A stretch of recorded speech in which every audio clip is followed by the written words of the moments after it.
I am Marwan Cameron, and this is the Conduit. All right, y'all. It is 1:24. It's an awesome time. Some of you might know why, but it's Thursday morning, September 23rd. I almost got into bed, but I'm up per usual. But I came across some news and all right, it does help to explain some things. We know that sometimes they are actually out to get you, but it doesn't make sense. You can't put your finger on it, exactly what it is. So I felt like it might be a good idea for me to come on and kind of share this with you.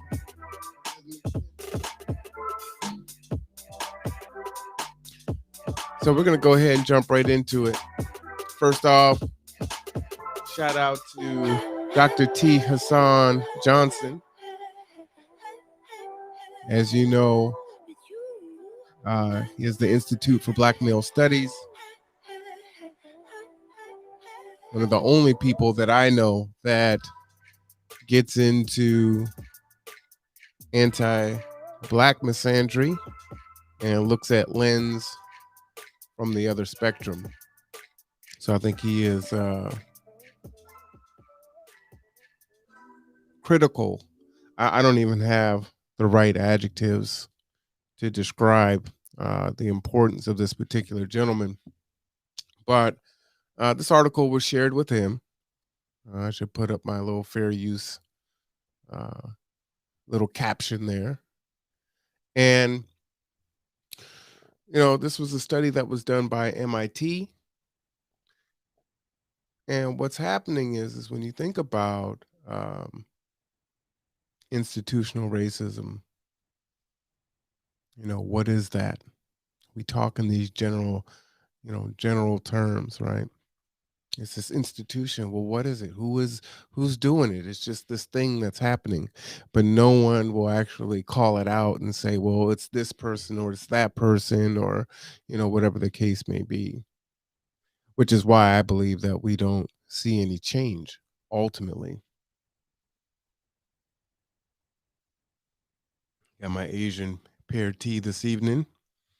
It's fall, so I get to go back to my teas. I'm so excited about that.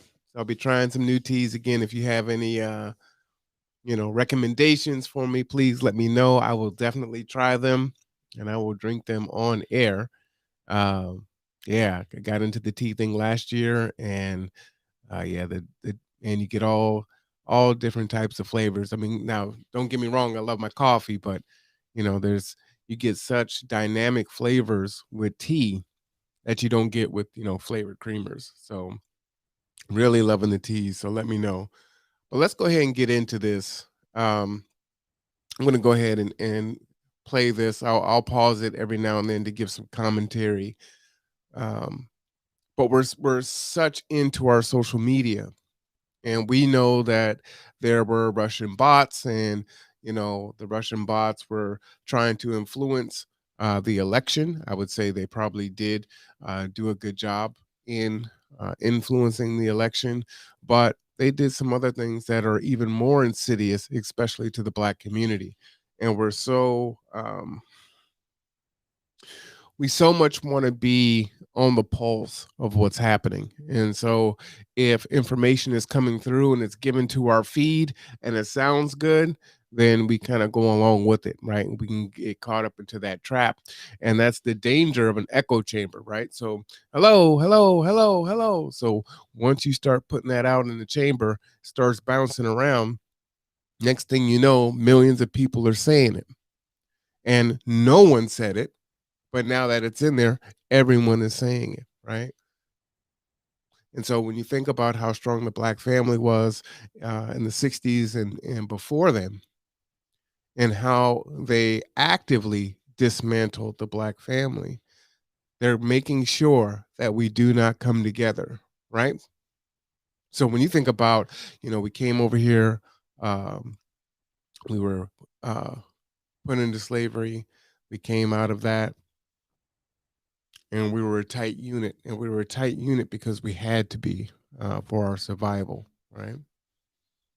And so as we started to adopt that European style of everything, capitalism, the whole thing, right? Feminism, then we began to dismantle that the strength of what the black family was. And so the fear, I believe, from those that would see us destroyed is, look, we're going to make things real bad for them. We've been trying to do this for the longest time. We put crack in the hood. We made hoods. We made ghettos. The prison industrial complex, all the things that have happened, right? And yet we're still here. And now we've got this pandemic. We've got obesity and food deserts and processed food. And we have all these things, right? That just perpetuate itself. And at some point, they wind you up, they let you go, and off you go. You really don't need much in the way of maintenance. However, it's still taking a long time to destroy us. We're still here. We're 13%. We're starting to see that start to dwindle, right? As the floodgates are open, and immigration will ensure that we are no longer 13% after a while, right? But this is truly, I think, a really, it's all insidious. It's all evil, pure evil, what they're doing. But it's so slick, right? So using these Russian bots to turn us against each other. Let me go ahead and get into it. Better just to play it, right? We had to get into this. Troll farms or Neo COINTELPRO. Is the gender war a product of misinformation? And I did speed this up a little. I invited BGS because this is somewhat up his alley, tech head that he is. We rapped about it for a few minutes before, and I said, man, see, you can get up and we can have a conversation about this. Here, let me move this over here a little bit. I told you, I still don't have enough monitors, man. I need to be surrounded by monitors. I feel them. It's not enough. That's what I'm talking about. Right. So this is a piece that Brother Reggie, shout out to you, Reggie, if you're listening, sent to me. Now, a couple other people sent it to me as well, but I didn't get a chance to really look at it. And then when Reggie sent it, he doesn't send me nothing unless I really need to see it. So I said, all right, let me check out what's going on here. So this is a piece that you can find on MIT Tech Review, right? That's technically at technologyreview.com. And you can see the title there, Silicon Valley, right? Troll farms reached 140 million Americans a month on Facebook before the 2020 election, internal report shows. Caption reads, this is not normal. This is not healthy, right? This just came out a few days ago, September 16th, and highlights some things that I thought were fairly important that we might need to get at. So I'll just start it off here. Right? In the run-up to the 2020 election, the most highly contested in U.S. history, Facebook's most popular pages for Christian and Black American content were being run by Eastern European troll farms. These pages were part of a larger network that collectively reached nearly half of all Americans, according to an internal company report. Have you even heard of a troll farm? I never heard of that term until this article, right? And apparently there are troll farms in Africa that are being used against us, that are being ran by some of our folks, which is disheartening to hear. Let's continue. And achieved that reach not through user choice, but primarily as a result of Facebook's own platform design and engagement-hungry algorithm. Right? The report, written October 2019 and obtained by MIT Technology Review from a former Facebook employee not involved in researching it, found that after the 2016 election, Facebook failed to prioritize fundamental changes to how its platform promotes and distributes information. The company instead pursued a whack-a-mole strategy that involved monitoring and quashing the activity of bad actors when they engaged in political discourse, and added some quadrails that prevented the worst of the worst. But this approach did little to stem the underlying problem, the report noted. Troll farms professionalized groups that work in a coordinated fashion to post provocative content, often propaganda, to social networks, were still building massive audiences by running networks of Facebook pages. Their content was reaching 140 million US users per month, 75% of whom had never followed any of the pages. They were seeing the content because That's 140 million per month, not per year, per month. Remember, we don't even have 400 million people in this country, but let's use 400 million just to, have a nice little round number. 140 million. Well, we're 13% of the population, right? Well, let's use 10% because that's easy to do, right?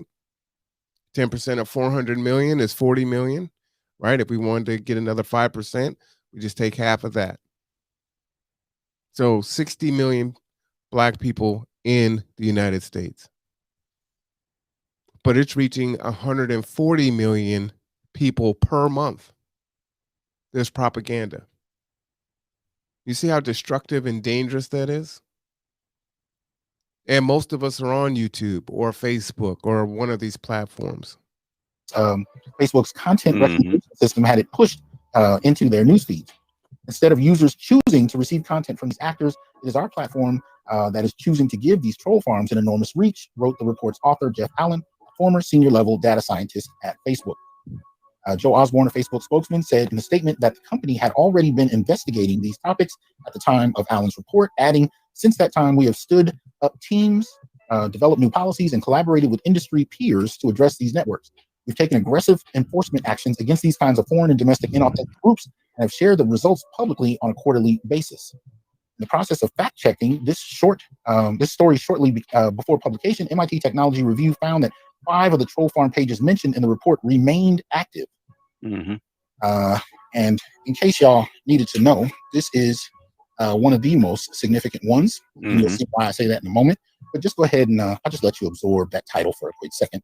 I thought it was pretty interesting myself. Did you have any thoughts when you first? Yeah, I was kind of. Before we hear his thoughts, you guys watch YouTube, right?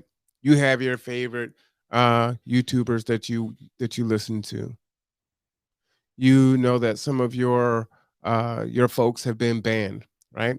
You hear folks where they can't say certain words, right? Because the algorithm is going to make it so that they're not monetized. They don't want to get a strike. So you have people using alternate words for the vaccine, right? They can't say the word COVID. They can't say vaccine.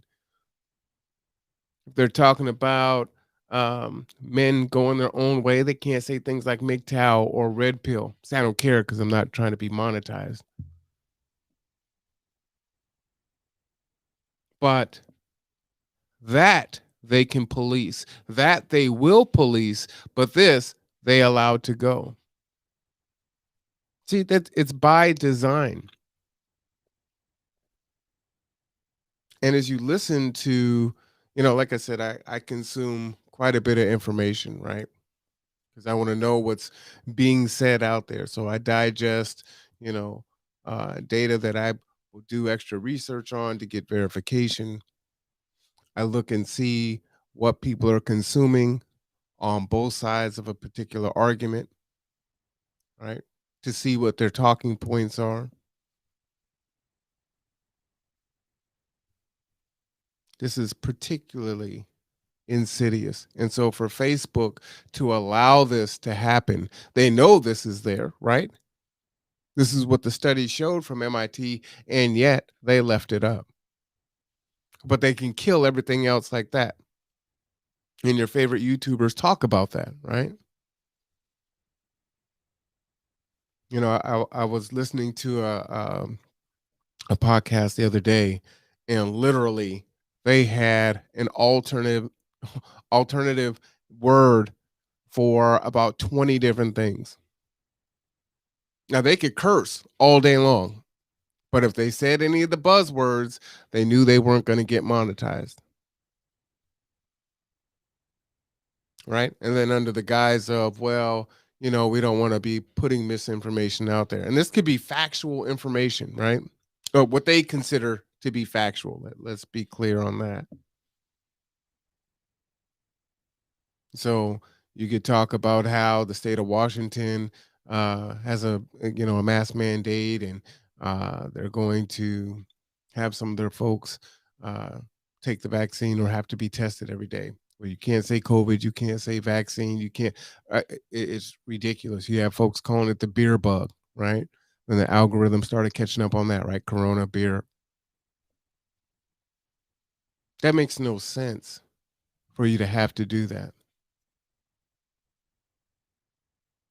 But then for this to stay up and 140 million per month. So do you think they're perpetuating racism? Do you think that they're perpetuating white supremacy? If this is what they're putting in the face, again, like I said, there's only 60 million, we're rounding up, Black people in America, right? And that's total. So we're talking about babies, kids, people that don't have access. This is everybody. But there's 80 million more per month that's being exposed to this, assuming that the whole black race is being exposed to this propaganda. And we know that's not true, right? Maybe it's half or something like that.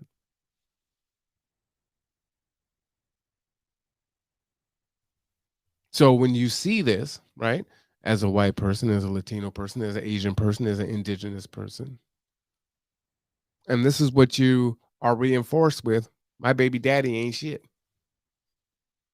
And this is what you're reading, and you don't have to subscribe to it. It's being forced into your feed.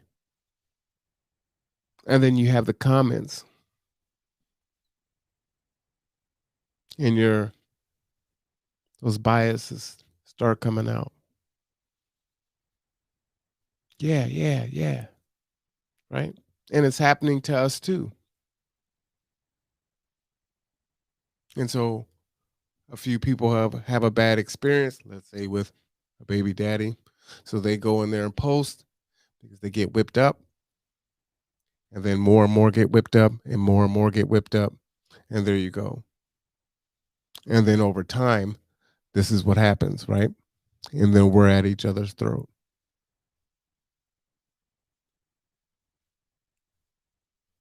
Destructive.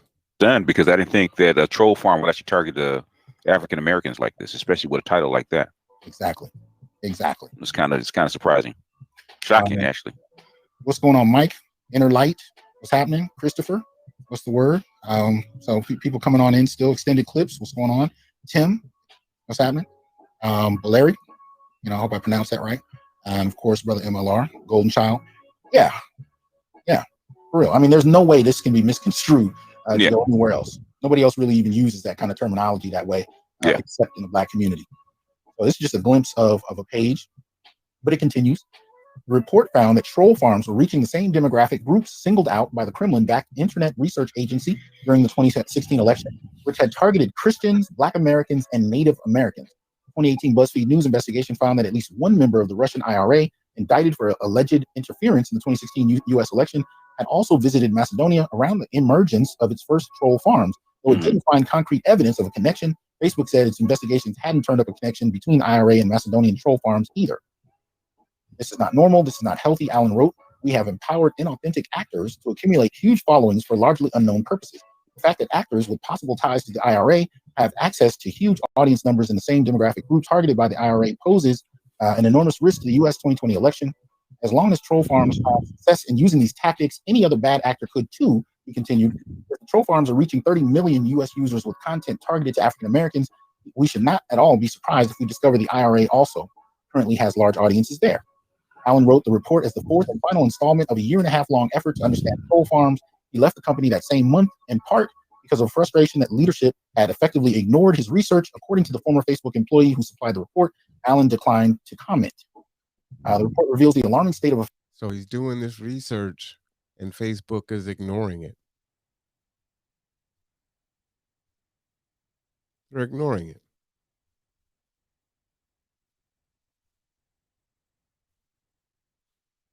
We have to wake up, y'all. You have to see what's happening. And this doesn't have to be a MSNBC or Fox News or NBC or CBS. This is what you are being exposed to all the time, right? This is what programming is. This is what propaganda is, right? And if you hear it long enough, then you'll start to believe it. We talk about it all the time, right? Don't tell a kid that they're stupid. You keep telling them over and over again, they're going to start to believe that, right? Well, the same works for adults also. You keep telling them that this is what they are. This is who they are. This is how they act. This is what they're about. They'll begin to believe it, right? A certain segment of folks. See, people can, you know, come up to the bar or they can go down to the bar. And it's really easy for others to think that way or to be steered into believing that. Affairs in which Facebook leadership platform for years, despite public promises to aggressively tackle foreign-based election interference. MIT Technology Review is making the full report available with employee names redacted because it is in the public interest. Its revelations include, as of October 2019, around 15,000 Facebook pages with a majority U.S. audience were being run out of Kosovo and Macedonia, known bad actors during the 2016 election. Collectively, those troll farm pages, which the report treats as a single page for comparison purposes, reached 140 million U.S. users monthly and 360 million global users weekly. Wait, hold on.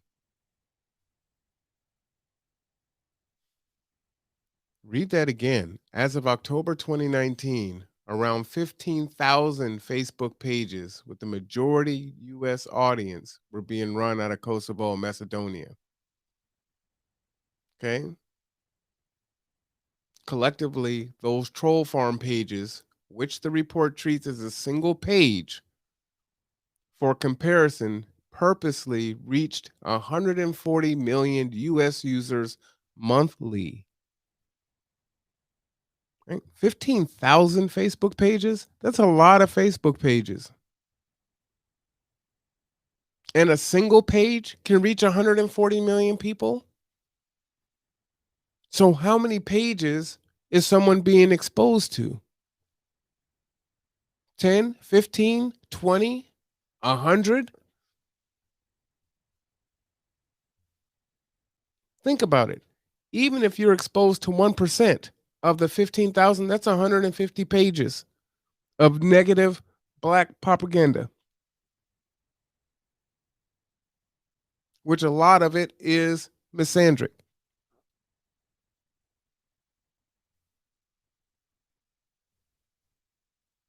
And 360 million global users weekly.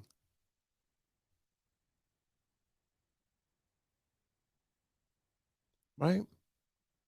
Because it's not enough just to tear us down here. See, in China and Japan and Australia and Russia and Sweden and Africa, in the UK, in Jamaica, see, they have to get that negative.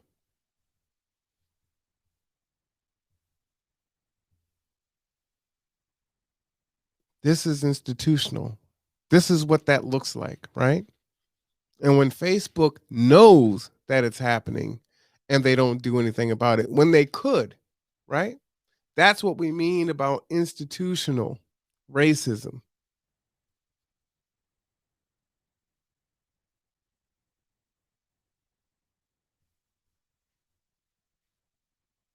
Walmart's page reached the second largest U.S. audience at 100 million. Now that's some shit. Mm-hmm. That's some shit. So this is basically outpacing Walmart in terms of how this is going out. And I'm not really delving into this in regard to the election. BGS may want to, I'm not sure, but I'm talking about this. Let me rewind just a little bit. Review is making the full. The other thing too, before I go forward, is this. A lot of times folks want to have some type of rational explanation on how people can be so hateful, how they could be racist, how they can actually spend energy and time to do these things. For your Christians out there that, God works in mysterious ways. You have to go on faith, can't explain everything. Well, it's one of those things. I was telling someone, I think about evil people. I actually don't want to understand how they can feel that way or what makes them able to do the things that they can do. Because maybe if I can understand it, then I'm starting to have dangerous thoughts like them.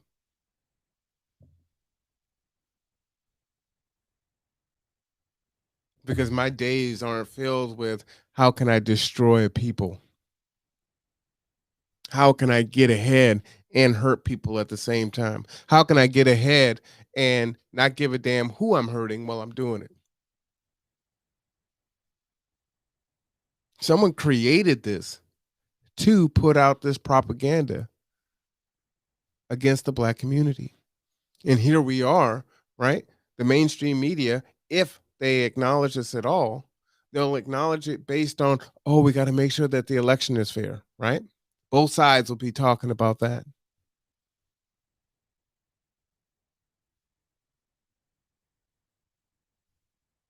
They beat out Walmart.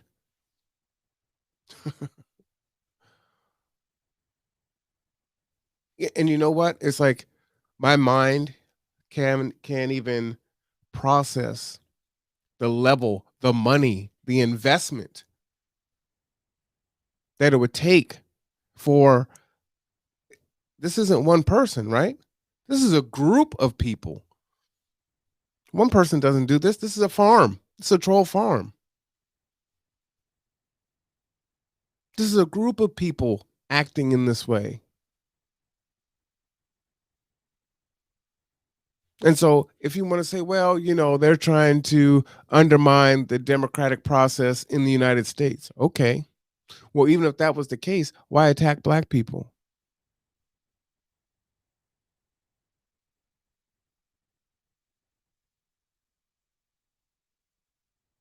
Report available with employee names redacted because it is in the public interest. Its revelations include, as of October 19th or 2019, around 15,000 Facebook pages with the majority U.S. audience were being run out of Kosovo and Macedonia, known bad actors during the 2016 election.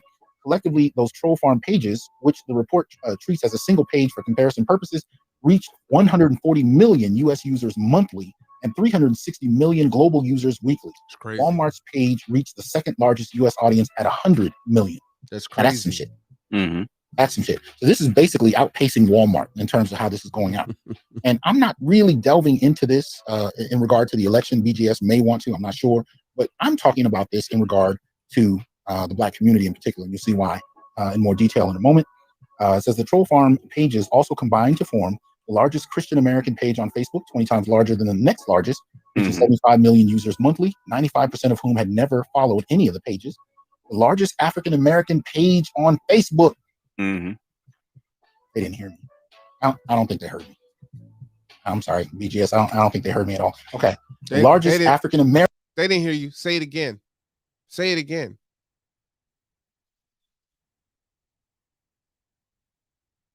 Say that again.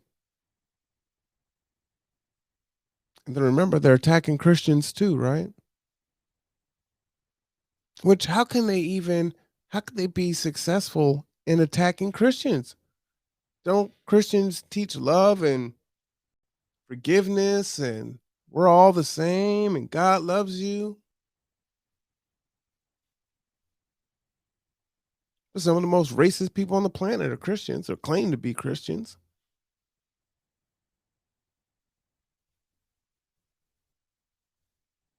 American page on Facebook. Mm-hmm. Three times larger than the next largest, reaching 30 million users monthly, 85% of whom had never followed any of the pages. Mm-hmm. Second largest Native American page on Facebook, reaching 400,000 users monthly, 90% of whom had never followed any of the pages. The fifth largest women's page on Facebook, reaching 60 million users monthly, 90% of whom had never followed any of the pages. Troll farms primarily affect the U.S., but also target the Again, 90% never followed any of the pages. So you don't have to follow the page. It's coming to you. It's coming into your feed. You're going to see it. And you wonder sometimes how it's like, people will ask me, hey, did you see my post? Did you see this? And I'm like, no, I didn't see it. But I saw a whole bunch of crap that I never asked to see. UK, Australia, India, Central and South American countries. Facebook has conducted multiple studies confirming that content more likely to receive user engagement, likes, comments, and shares is more likely of a type known to be bad. Still, the company has continued to to rank content in users' news feeds according to what will receive highest engagement. All right. So in a nutshell. Wait a minute. So they know that most people will engage if it's bad. They'll like, comment, and share if it's bad. And this stuff is bad and it makes money. So, hey, let it on through. All under the guise of capitalism, right? So the algorithm is going to extend this around more than the average post. Yeah. Across the board. They put it in your feed just like YouTube does. Mm-hmm. So it's guaranteed to spread, mm-hmm. right? And then people add on to it, like it, so on and so forth, mm-hmm. from there. Right. And it really, as soon as it reaches that kind of content, that kind of interaction, people regard it as inherently accurate and true. Yeah. Let me see. Right. Because the more, the more that you see that people have that level of engagement on there, it's got to be true, right? And then folks start talking about it. Like I said, the echo chamber. And that makes it even more true. So whatever garbage that they push through, yeah, that's right. That is how it is. That's who they are.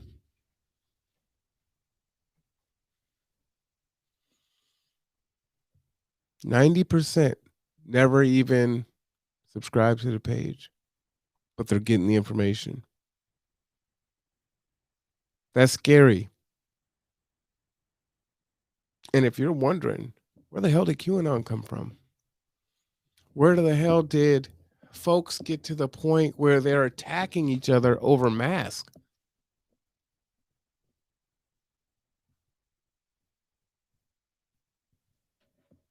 I mean, say what you want on the vaccine. I'm not happy that they're now to the point where they're mandating people get vaccinated. But wearing a mask, not that big a deal. But these folks that are fighting against the mask, I mean, you had someone in another country shoot a convenience store clerk because they asked him to wear a mask. Shot him and killed him. I mean, it's like, someone sitting there with a needle and trying to eject you against your will. It's a mask. While it seems so irrational to a lot of us, to them, it's rational, right? Because they're getting these feeds, 140 million per day, 15,000 pages. And it's like, yeah, look at all these people that feel the same way. And it makes sense.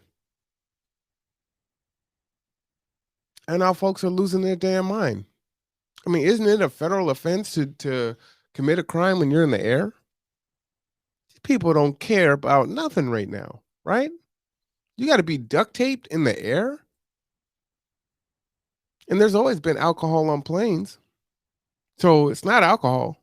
These people are losing their collective minds. Someone shot someone in a Walmart checkout. Like, folks are losing it. There's a lot of death and shooting that's going on here in Kitsap County now. It's like, what the hell is happening right now? Here's the big one. I'm gonna skip ahead a little bit. Enables troll farms and grows their audiences. That's I'm gonna down to the chart. But I want you guys to see this. So here it is. Top African American pages on Facebook, right? What's the number one page? My daddy ain't shit. My baby daddy ain't shit.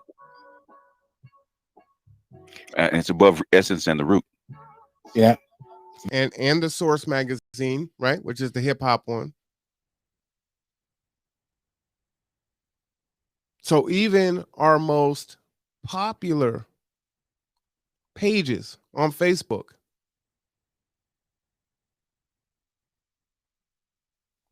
they can't outperform it. Black Babies, Troll Farm. Number 5, Hair and Beauty, Troll Farm, right?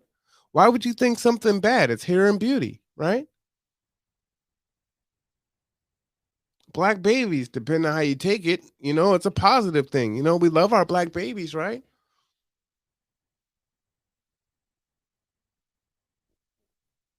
So what the hell do you believe? And you don't think that, essence, the root and the source isn't influenced by my baby daddy ain't shit and black babies inherent beauty?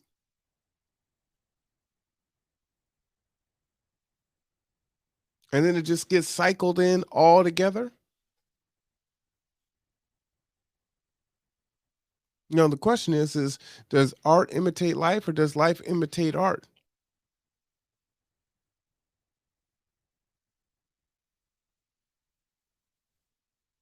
So if you start teaching people in videos to sag their pants and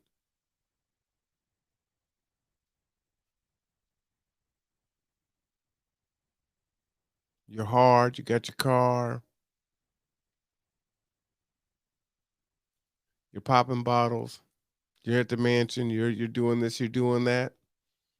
And then you see broke folks in the hood trying to make it rain, do what they can with their little bitty dollars. Is that art imitating life or is that life imitating art?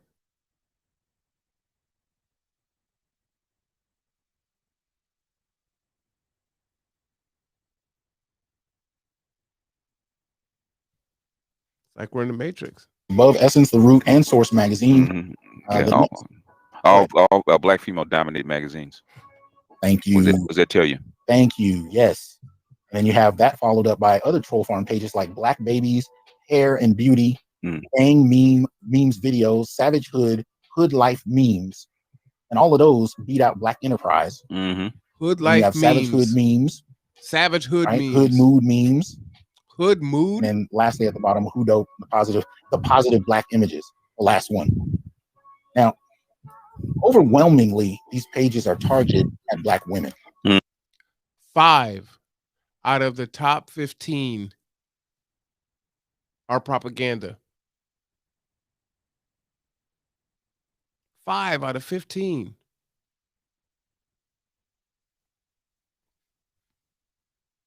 I don't know how that doesn't terrify you. It's the exact same thing. To me, it's almost worse, right? Than the news from pretty much the inception of the television, right? And painting Black people in a bad light. That we're dangerous and criminals and you need to be afraid of us, right? I would submit this is even worse because this is reaching not only more people, but it's coding them so heavily. This isn't just a one-off. And if this was about voting, right? These Black babies have to do with voting for Biden or Trump. And weren't the Russian bots, according to the Democrats, so that Trump would be reelected? So if that's the case, these sites can't be talking about, you need to not vote for Biden, right? So it's not about that. This is about dismantling Black people.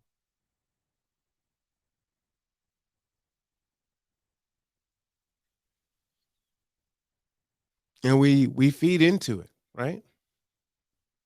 We have a gender war going on right now.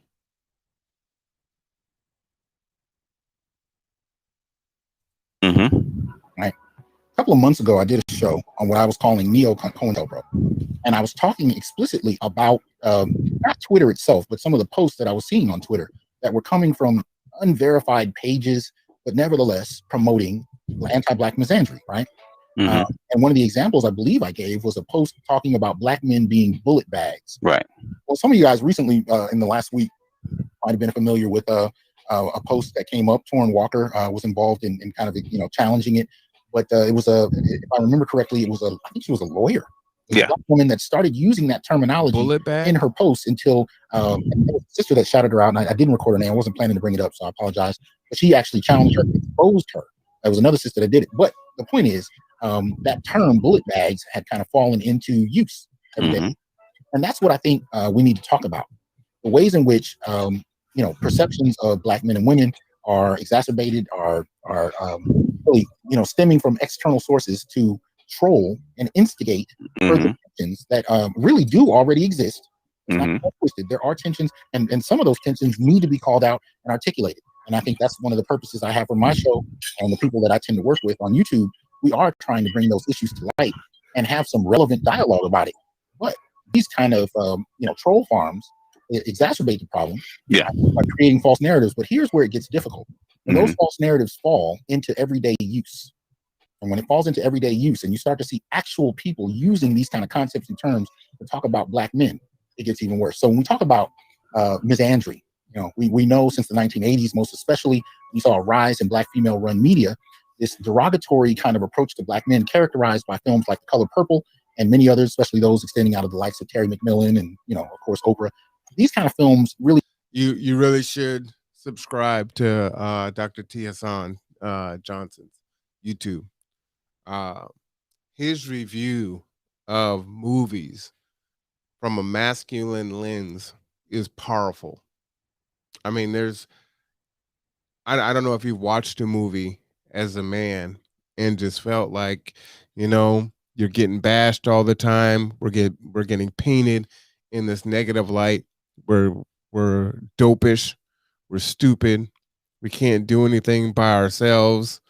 We watch, shows where an 80-pound woman is beating up a 250-pound trained man, just crazy stuff. And the themes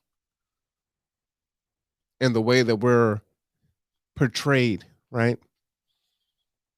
All the negative tropes and stereotypes that how we're represented and how we're not represented, right? How if you see anything positive when it comes to a Black male, then we are LGBT or we're not really portrayed, right? Yeah, definitely subscribe. He just did a review on Why the Last Man. Pretty interesting. That's a show about all the men die, and it just leaves women to run the United States. So I think the first 3 episodes have come out. It's on Apple TV, I believe. Check it out. It's pretty interesting. He kind of kicked off a genre, both in lit and in media, that justified the tearing down of Black men. And a lot of that became very much a call to order for Black women of my generation, Generation X. But it never stopped. By the time we got the rise of social media, that became a staple in social media as well. So, this report is talking about a very specific time period in 2019, and involving troll farms. I don't personally believe this is the beginning. No, it's not. It's not. Yeah, I believe it's just one report talking about one instance. Yeah, and the thing is, 5 of them are actually still up. They actually went to 3 of them. They were actually still up. In fact, they also have a Twitter presence too. It's not just on YouTube, not on YouTube, but not just on Facebook. It's also on Twitter. So they haven't all been taken down. They still have their presence, and there's a Twitter feed for it too. You already have folks. I watch a particular gentleman, and he has someone who, and it may be a bot. He doesn't know who it is, but they created their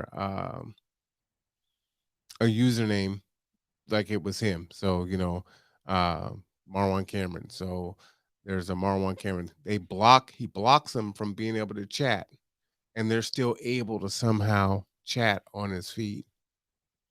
They're still able to break through, and there's nothing he can do.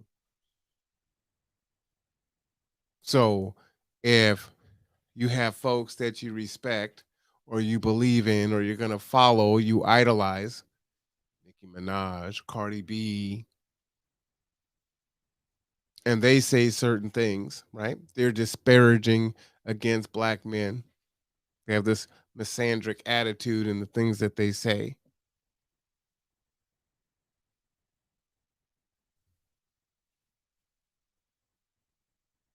I'm pregnant, and if it's a boy, I'm going to terminate the pregnancy, kill all men.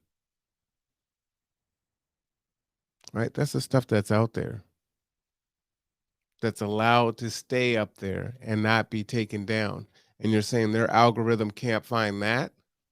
But if you say the word vaccine or MGTOW or red pill or uh, COVID, that's a problem.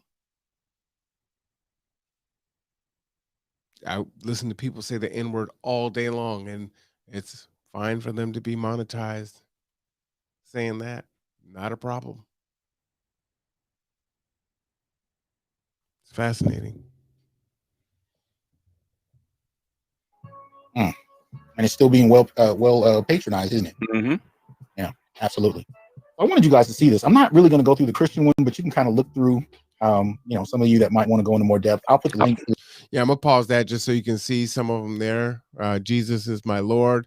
You can speak loudly. Purpose of life. Positive quotes. Memories of a loved one. Right. Just had someone that I respect a lot pass away. Right. I might find some comfort in memories of a loved one. And then I get in there and it's propaganda against black people or, you know, maybe against the vaccine or whatever the case may be. And as a Christian, right, I went in there to be comforted. And now I'm being exposed to this and my guard is down. So, yeah. And the sad thing is watching, and there've been a few that have been staunch in their attitude. But a lot of folks that were against the vaccine, they've gotten sick, and the news interviews them. And they're like, uh, "Yeah, I just, whatever the reason was, I wasn't ready. I wasn't. I believed what I was consuming. Right. I need to do some research. It was it's really funny. Listening to someone talk, and they were saying, "Okay, so you were doing your research, right? So, what lab? Where's your lab at? Since you were doing research on the vaccine, right? All of a sudden, like, what is your research? uh, what does your research entail? Your research likely entails all of these pages in yellow that are going to tell you how you need to feel, and it sounds reputable, and it looks like it's from reputable people, and it's millions of people, and it's 15,000 pages. So why would you think otherwise? So many people feel that way, right? It's how doubt works. And once it creeps in, then all of a sudden you can switch how you're thinking. Yeah, you know what? It does make sense. And Fauci did lie in the beginning. Yeah. And they'll make connections where it's just coincidence.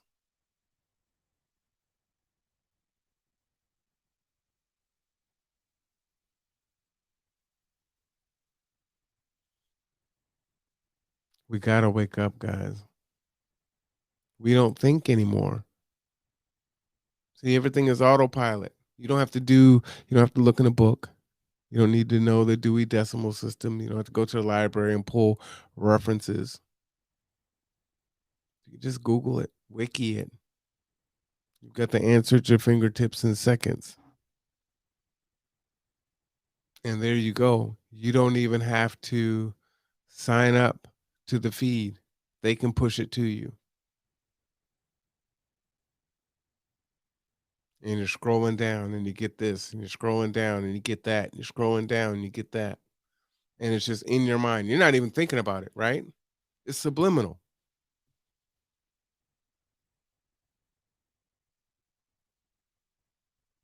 You go in a department store, you're walking around, or the grocery store. Next thing you know, you're humming a song and you don't know why, how that song got in your head. Maybe you realize once you start paying attention, it's like, oh, it's playing. I was so thinking about something else, but my brain is still taking that information in. They know it works. So, dollar to donuts. You don't think that in these Christian pages, they're not talking bad about George Floyd and Black Lives Matter?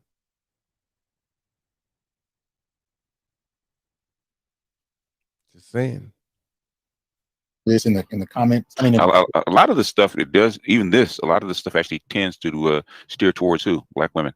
Yeah, you talking about the Christian one? Mm-hmm. Yeah, be happy, enjoy life. Jesus is my Lord. No, you can. Mm-hmm. Yeah. Right. So across two major areas, mm-hmm. It's a lot of this is targeted at Black women, right? So it stokes the fires of misandry in regard to Black men, and I think in various ways this has been happening for over 40 years. Mm-hmm. And we know there are different types of these kind of things happening long before that. But and we talk about it in regard to policy. We talk about kind of shaping of human behavior, shaping of behavior and worldview in terms of how Black men are seen through policy. But we also have to talk about media. So in that regard, you have media and policy working hand in hand, right? To shape the image of Black men as something negative, something incapable, something inherently monstrous. And in the last 3 generations, we've actually seen a lot of these narratives become, really ensconced in the culture, and now it's almost considered a truism. Yeah, it is. What they are. And I want to show y'all some evidence of this. Now, this is completely random, which I think is that much better. Let me pull this over. I put up a post on Facebook. I think it was yesterday, and basically the post was, what? Let me see. I'll just walk you guys through it. I think I'm gonna take you through the post itself, so we can kind of see how this evolved in a very short period of time. And I'm going to show you how this kind of misandry, even though it's already there, it doesn't take long to be stoked by the kind of narratives we're examining today. All right. So first things first, let me share this. All right. So this was something I put up yesterday, and this was an image of a comment. Shout out to Eves Boney. I don't know. I probably really wrecked the pronunciation of that. My apologies. But shout out to him. He posted this in response to a statement I made about the actor who recently passed away. Let's see, actor Anthony Johnson. Oh, yeah. He says, I'm an NYC firefighter, and I've been telling people, especially women, that every time we do an EMS run, we always find a woman dead or dying with her family, with her. But the men die alone. That I've been on the job for 9 years, and all the Black men except for one died alone. When we find them, they are either dead from a month to 6 months in their apartment alone. Wow. Okay. Join Tim, good to have you. He says, yeah, when we find them, they either are dead from a month to 6 months and in their apartment alone, decomposing. Most of the white men die with their family being present as well, but there are some exceptions when we find a rare few alone. He says, I also noticed the men are the only ones that catch real seizures, and only one female claimed she was having a seizure, but it was a lie. She just wanted attention. Said, this upsets me for years. So I posted that because I thought it was incredibly powerful, right? And this is all in response to a community tab statement I made on Anthony Johnson's death, where I said he died in a store alone, and too many damn brothers are dying too young, and no one cares. And, so he responded with that. So when I put this up, you can see the caption. I wrote, this was in response to my post on the death of actor Anthony Johnson. Damn. I said, when I show empathy toward Black males by researching them exclusively, some question why it should even matter. Some call me names. Others have disassociated from me personally and professionally. But this right here is an example of why I do it. Why would you call someone names? Because you're looking at information or a situation from a lens that you identify with. It's a Black man. Why wouldn't he look at it through that lens? No, we can only look at it through a feminist lens, right?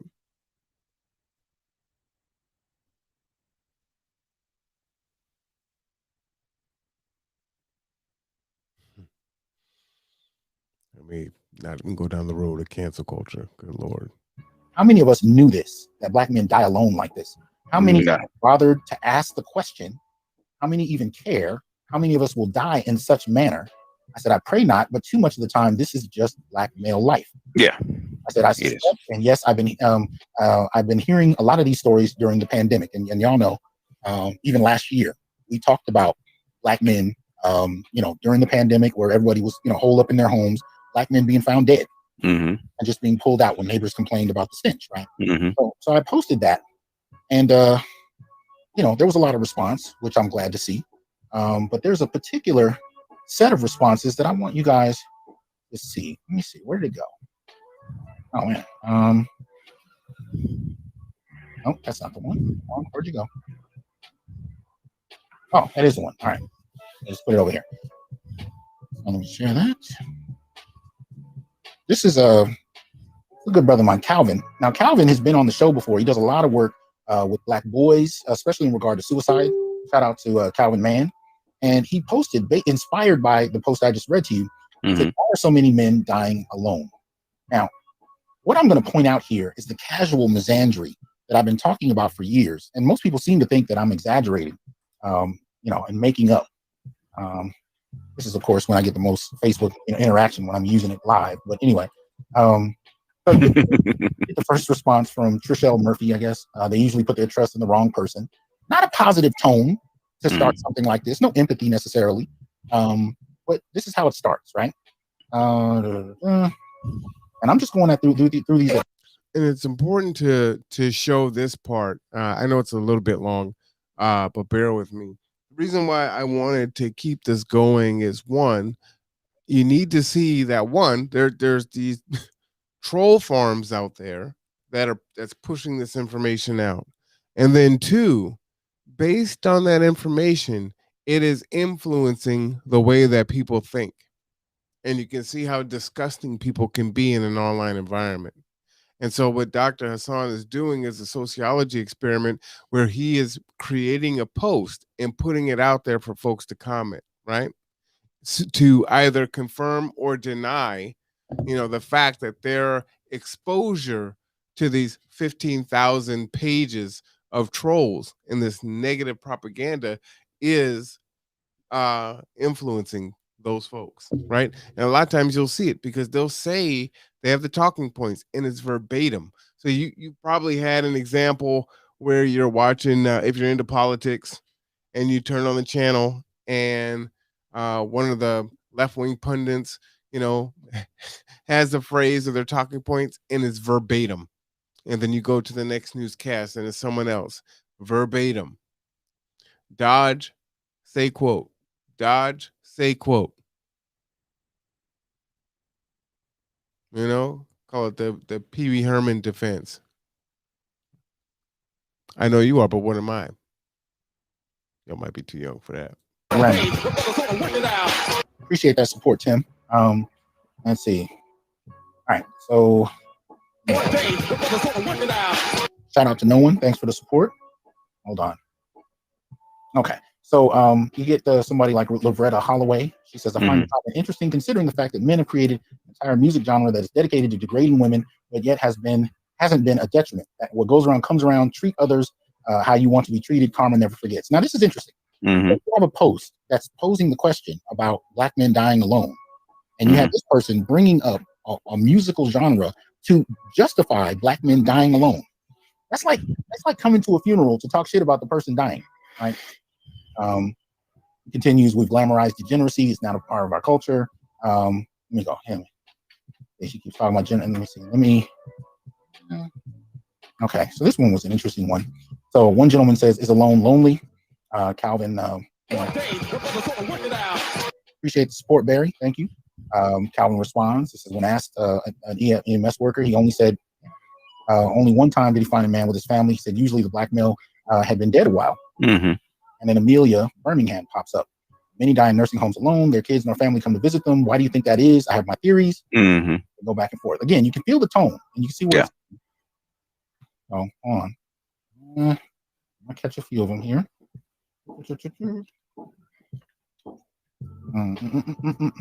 Okay. So then you get someone like Nina Burke-Hoy, right? Because women are tired of they cheating asses. Treat a woman with respect and compassion, she'll stick to you like glue. Wish that were true.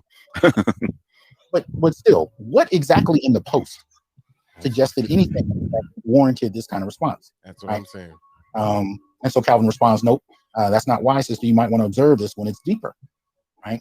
And another one Bill comes through, says not always true. Many times nice guys don't care well, or will. I don't know. Many women like bad boys. She continues, my comment, my opinion, not to start a discussion or dispute, and then she goes from there. Damn it. Calvin, you're entitled to your opinion, just like I'm entitled to mine. You disagree, which is fine, but you You do not have the right to be judge and jury over my response or anyone else's. Right? Y'all take way too many liberties on social media. Boy, bye. I'm not her. Right? All of this bullshit. I don't know what. Yeah. Anyway, this is always much easier on your phone. Right? So Carlos comes in because they didn't lay a foundation to have lifelong support. Right? All the onus on the men. Like, yeah. There's no other reasons. If they done what we told them to do, they wouldn't die alone. Yeah. She's asking if you have friends, my guy. Right? This kind of shaming language. Right? She's going back and forth. Damn. I mean, and this was much shorter a minute ago when I was looking through these or a couple hours ago. Yeah, because people want to be nasty. Let's see here. Where'd they go? All right, some more of that.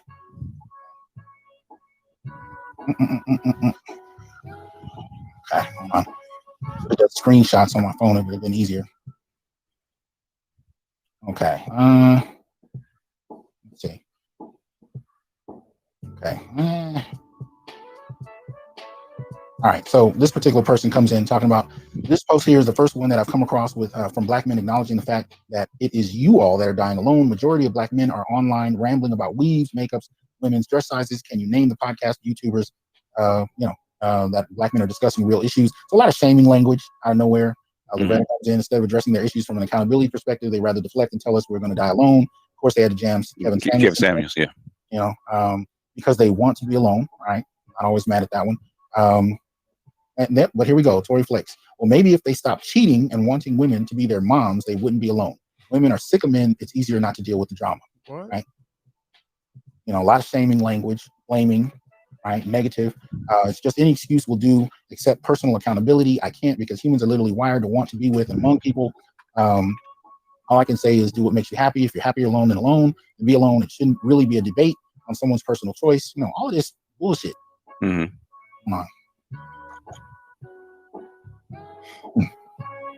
Maybe because, like my male associates whom have acted like an ass, the female members have had enough and chosen to preserve their sanity by loving from afar. Plus, if you told them to go to the doctor, they wouldn't listen anyway. Right? Calvin tries to get her to think. He says, I challenge you to say the good about men dying alone. This is the conversation that men get from time to time, get from the time their boys on. You asked a question, I gave an answer. Another one. They depend on having a woman, but often don't care to treat her right and weigh her down in a relationship. Not investing in their children makes the children turn against them too. They don't see any value in women as real friends. They don't cultivate real relationships with men either. They basically turn everyone away until they have no one. You got a sister in here laughing. Remember, the post is asking the question about men dying alone. Laughing. Right. These are the kind of posts I'm talking about. Right. This isn't new. It's been happening for years. My answer is narcissism or severe mental health issues that make these men unbearable. My own father. Now, see, notice this. Conversation was about men dying alone. She starts talking about her father as if that somehow justifies the representative nature of her statements to all Black men. I don't get this much Facebook engagement when I'm trying to. I don't know what the Anyway, my own father died alone in a halfway house. He spent his good years neglecting me and screwing over women and family members. My aunts, his two sisters are married and tried to get him help. I'm stating that because I know the next question will be to blame my grandmother, his mother, for his failures as a man. My father grew up in a two-parent household. His father, my grandfather, died before I was born. I would like to go further into detail about why I think personality disorders are a contributing factor in this, if you aren't offended. Right. And then she has the gif of, Papa was a Rolling Stone. Right. So always them cheating. Yeah. Cheating, psychological issues, narcissism, like all of this. She's putting up posts about emotional intelligence. Someone else weighs in many reasons. Right. And then one, Akila Sakuna. That's what y'all deserve. And it's highlighted by 5 people. See? That's what I'm talking about. So, I made a quick statement, just kind of pointing out the level of. And it doesn't let them off the hook, right? Just because someone is feeding propaganda to you doesn't mean that, well, I don't have to be accountable because I got tricked. No. Yeah. I have someone that says, I'm a good person. I'm a good person. I'm a good person. Are we really good people? Are we? podcast the other day is, a lot of Christians are going to hell. Do you think they know it?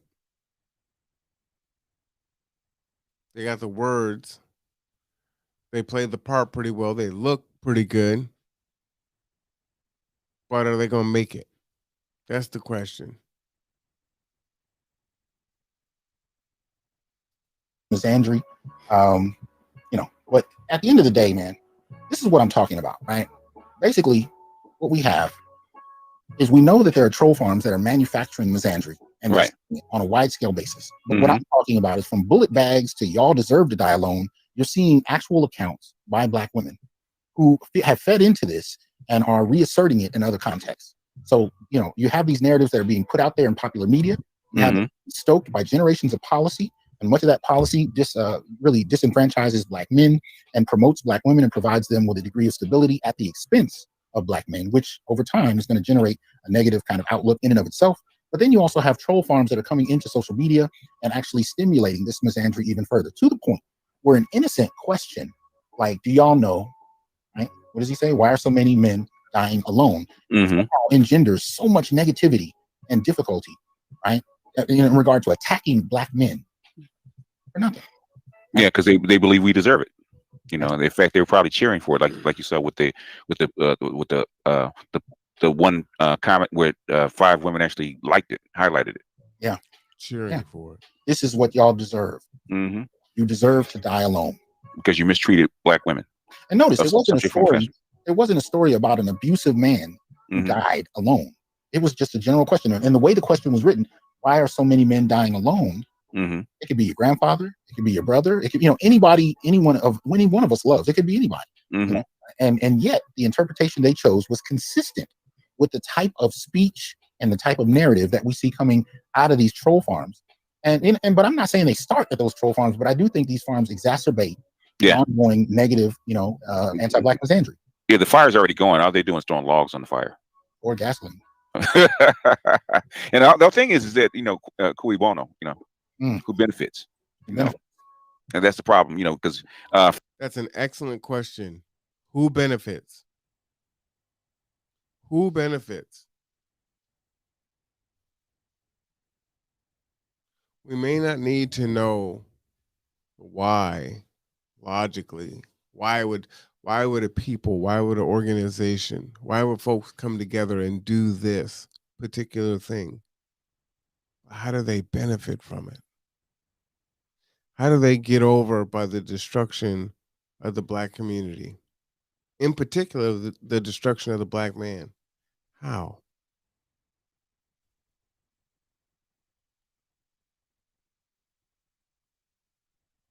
That's a huge question. I mean, start looking at things through that lens. Who benefits? Who benefits?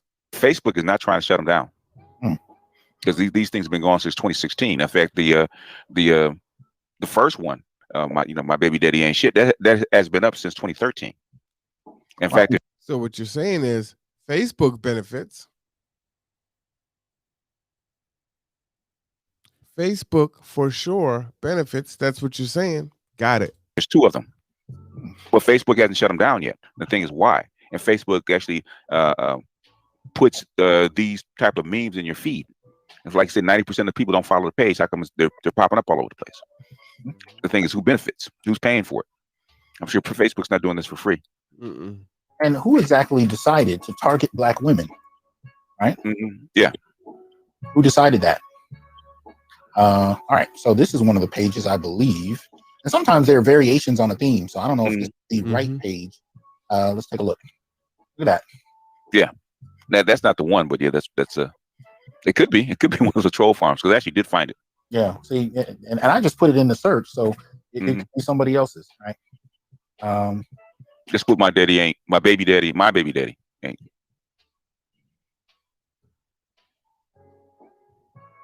Oh, I did. Yeah, I think you get variations. I think I gotta write it out entirely. Yeah. Because it's there. I did find it. There it is. Yeah. There we go.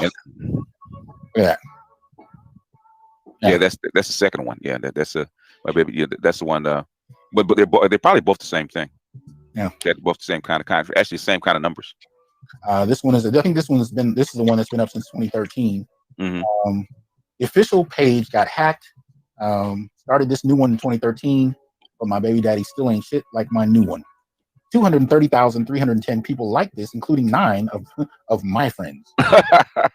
Wow. You will hear abusive and or narcissistic men bash on moms and claim parental alienation, yet you never hear them. Oh, hold on. Right. This is Dr. T Hasan Johnson, right? His friends are a lot of, other PhDs. 9 of his friends even liked it. 230,000 people.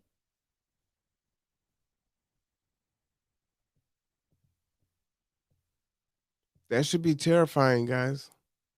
It should be terrifying. Absolutely terrifying. Tell people that it was their choice to abandon their children. Mm-hmm. Where we heard this before. Yeah. Brandon writes, who needs white supremacy when you have black women expressing these sentiments toward black men, masses, faithful, concubine? Mm-hmm. This is what we're looking at, right? These are fires that are being stoked artificially. Mm-hmm. Right. I love the smell of no kids in the morning, right? Mm-hmm. We're looking at this. I mean, so we actually have, proof that you're seeing these pages that are stoking the hatred of black men being propagated, right, by troll farms and supported by all kind of people. That's what we're looking at. Mm-hmm. So, and these aren't real people. That's the whole thing. Yeah. But Facebook actually, pushes the stuff into your feed, like they said, like 90% of 80% of the people never even like the page, but it shows up in their feed. Mm-hmm. So in other words, people that 90% of the people actually view this didn't actually subscribe to this page. Yeah. So the thing is, why is Facebook pushing this stuff? It's ridiculous. Yeah. Why are they pushing it? And what effect does it have? Mm-hmm. Right? And here's the other thing. It's not limited at all to Facebook. Right? We've been seeing these kind of things across various social media platforms, but it's not always easy to verify who's a person, who's a blank shell, a shell of a page. Mm-hmm. And when I talked about this a few months ago, and I was talking about NeoCOINTELPRO, what I was saying is you don't really need agents the way you may have needed them in the 1970s. Mm-hmm. At this point, you can have somebody sitting at a computer typing anything they want. The danger is when it actually begins something that real everyday people start to incorporate and send out on their own. And so it turns everyday people into agents in many ways. But a lot of this is still targeted at denigrating black men. That's one of the things I find most interesting. The empathy level, or just the willingness to actually perceive black male life through the lens of black men themselves is something that people have been starting to find to be offensive in and of itself. It's considered inherently toxic, inherently misogynist to even ask the question. And I'm saying this in the academy.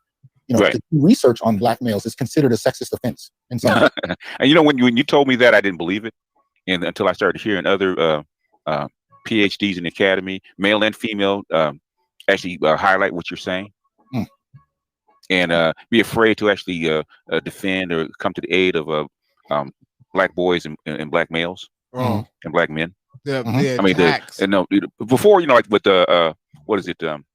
My Brother's Keeper. I couldn't understand how come it failed. Right, it made so much sense to actually help underserved black boys. Right, and then until I talked to you, and then heard other what I call them black male feminists actually echo the same sentiment and said, okay, now I understand. Yeah, it's not just women. No, it's deeper. And again, black males are not targeted in regard to these troll farms, to pass along these ideas. I mean, very few of the pages we saw or the links we saw, reference black males in terms of having us be the target of their goal. The target were black women. Mm-hmm. And we were, we're expendable, we're useful, but they're trying to tap into something that is much older than this last few years on social media, right? And that is the disdain and frustration at black men. But tapping into it the way they have puts us back in line with the tradition of media that's been produced for the last few decades to denigrate black men. Mm-hmm. So that's the part that I'm finding interesting about it. Oh, you shared the link? Okay. Yeah. Let's see. No, that's a link to the article. Yeah. Okay. Yeah. All right. So this is what I'm saying essentially is that this kind of misandry is not only kind of being internalized, this is passed down generationally in many ways, especially from mother to daughter. Fact. This is the dynamic, the expectations, the outlook, the worldview about where black men fit in black female life, this kind of thing gets passed down. But when it's further exacerbated and blown out of proportion, and then gets passed down, it becomes more and more toxic until it becomes something that people don't even debate. It's just assumed to be true. So black men become guilty just at the mention of their name. Right? Yeah. And the thing is, everybody knows that Facebook is a female-dominated arena, which is one reason why the manosphere kind of left Facebook and came to YouTube a little bit more. So it gets to a point where you do not need to debate it anymore. It just becomes fact. That's scary. Democratic. Well, now I wasn't really fast cognizant. forward a little bit. There was one other thing that I wanted you to hear. But again, subscribe to Dr. T Hasan Johnson's YouTube page. He's a geek. So as you can see behind him, he has a bunch of swords. I think you can see the sword of omens behind him there. Really intelligent brother. I just like how his mind thinks. And yeah, I think it's just powerful. Girls and women. So it was kind of telling in terms of what Melvin decided to put on the screen. But a lot of the time, boys and men have articulated this as some type of rite of passage, and women do this too, I should say, as some kind of rite of passage. Even though the data shows us that boys experience the same types of trauma that girls do. Look up Tommy Curry and Ebony Utley's paper "She Touched Me." You'll find a lot of data that's not shared anywhere else about the way boys interpret trauma. And yet there are no institutions for them to go to as readily available as there are for girls and women. And so when you try to share that information with people who've really been raised on a steady stream, be it in media or in their own families, about black men and the misandry that's kind of been cultivated there, you're lucky to get your point across. I had a young man reach out to me a few days ago, and I don't know him. He just wrote to me on Facebook and Messenger. He DM'd me, I guess they call it. And he said, "Look, I know you're busy, Doc, but I just need I need an opinion. I need some direction." I said, "Well, what's going on?" He said, "Well, I was having a discussion with a woman. She's a friend of mine. She has a master's degree, and we were talking about abuse." And he said, "When I tried to share what I've learned about the data, she got louder and louder and louder. Right. And she started calling me names, and then she's screaming and damn near foaming at the mouth, And he's saying, all I did was share some statistics, and then she was calling me names and stormed out." He said, "I didn't do anything. But I don't understand this." And he said, he just laid out his facts, stayed cool and calm, and she just escalated and escalated until it reached name calling levels, and then she stormed out. And he said, "I don't know what I did." I said, "Well, you're contrasting the dominant narrative, and the dominant narrative has become a part of so many people's identity that the kind of negative perspectives on black men are given at this point. So when you actually challenge them with data, you're actually shaking the foundations of some people's identity, because who they are has been framed off of this negative perspective on black males. They need black men to be what they've been taught black men are. Exactly. Yeah. And you will get cussed out just by pointing out. Matter of fact, you could actually point, especially, and this is particularly important if you're talking to like a family member and they're trying to give you a narrative on something that happens and you were there, and you start to point out what they're overlooking, you'll be surprised how quickly the tempers will flare. Right? Because you're challenging what they believe to be their self-identity, and they've grown comfortable with in regard. And a lot of that also has to do with the idea that black men are essentially lesser beings. You actually start to show that this might not be true. What does that say about someone who's actually learned, whether they've used this language or not, that they are superior beings to the people you're talking about? What does that do to their self-image? Right? Yeah, to their worldview. Yeah, when you shake somebody's worldview, they're gonna get upset. Absolutely. Did Uru Strikes just come up in here? Yeah. But this is what we're looking at. So I think what I'm gonna do is open it up for a little bit. I think we can do another hour. Then I have to do some. All right, so I'm gonna stop it there. But like I said, tremendously important. We gotta know what's going on, please, guys. Too, your kids, smartphones, tablets, computers. I know we're super busy, and it's like here, hey, I got Raid going right now. Here, take this for a little bit so I can focus on driving. I can get some food ready, whatever. But you don't have to subscribe to it. It's going to be pushed out. So they can actually be getting stuff that's telling them to hate themselves.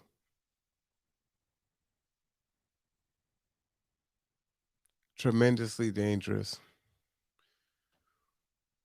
Yeah, I saw that. I'm like, man, I'm tired, but I'm gonna have to stay up. I gotta stay up tonight and show this one. Was one other thing. Let's see.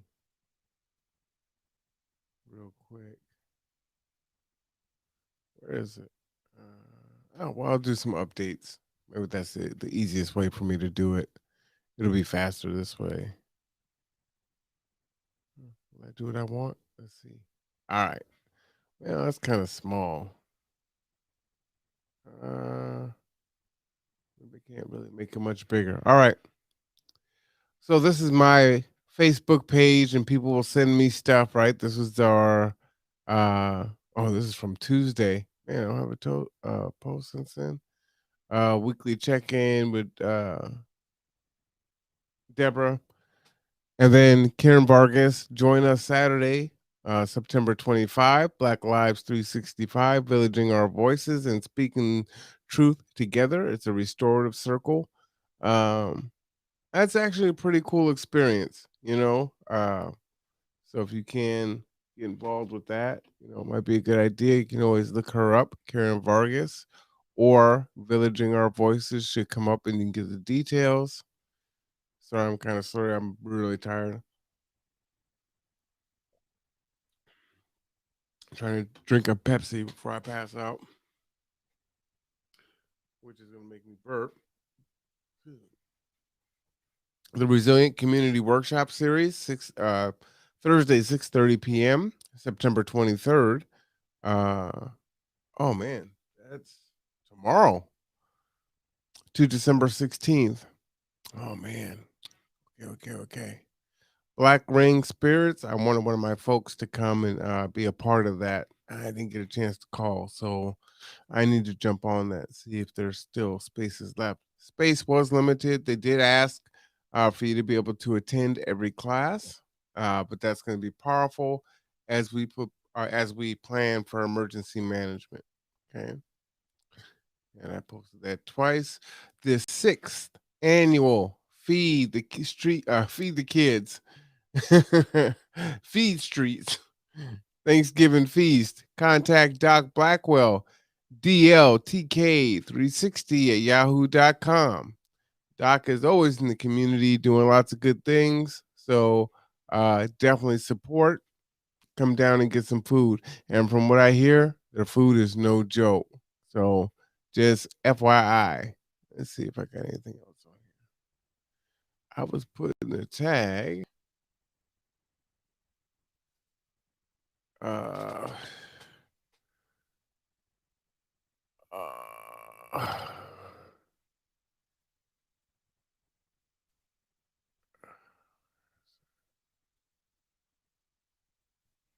She's got so much stuff on her page. Oh, look, I'm so that's lucky. Let me turn the music off. Thursday, which is right now, September 23rd, 2021. Free food. It's a drive-through. They will load your trunk up with a bunch of food. It's quite a bit of food too. So it's a couple boxes. If your trunk is full, you might want to make some room in your trunk. They do this every Thursday, and it's on Wheaton Way and 4202 Wheaton Way, from 10:30 to 2. Right. So only 2.5 hours. So get down there and get that food. Lots of good food, okay? That is a big deal. And yeah, I think that's probably good. I mean, I gotta sleep sometime. It's going on 3 a.m. I've been up since, when did I get up?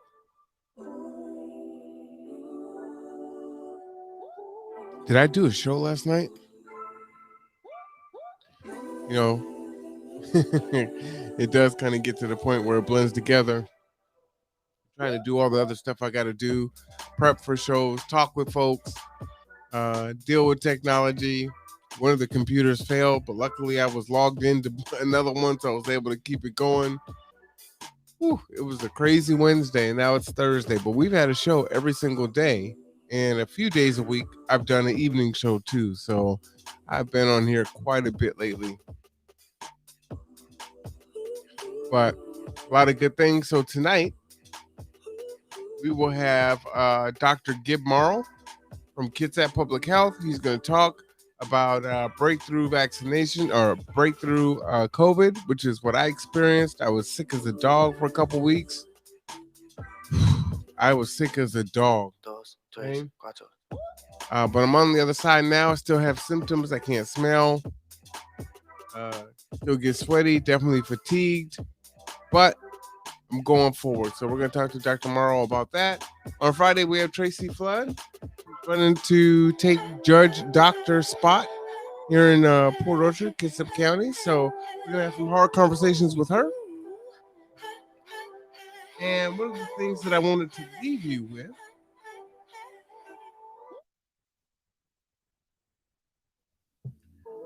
I am here to tell you, brothers, we are not criminals by birth, perennial rapists, incapable intellects, man-children, sperm donors, child support wellsprings, success objects, walking phalluses, ATM machines, lottery tickets, unintelligent henchmen, valueless assassins, pro bono mercenaries, unpaid bodyguards, interchangeable stepfathers, child discipline proxies, unpaid repairmen, workhorses, emotional tampons, or any other socially accepted dehumanizing stereotype. We are thinkers, inventors, innovators, leaders, fathers, and men. Embrace your humanity, know your worth, and extend your time, attention, and resources only to those who genuinely respect you. And remember, your worth is not defined by meeting other people's narcissistic and selfish and unrealistic needs. You define your worth. Peace. Dr. T Hasan, y'all. He said it right there. There's nothing else for me to say at all. Our show tonight is at 6 p.m. I will see you then.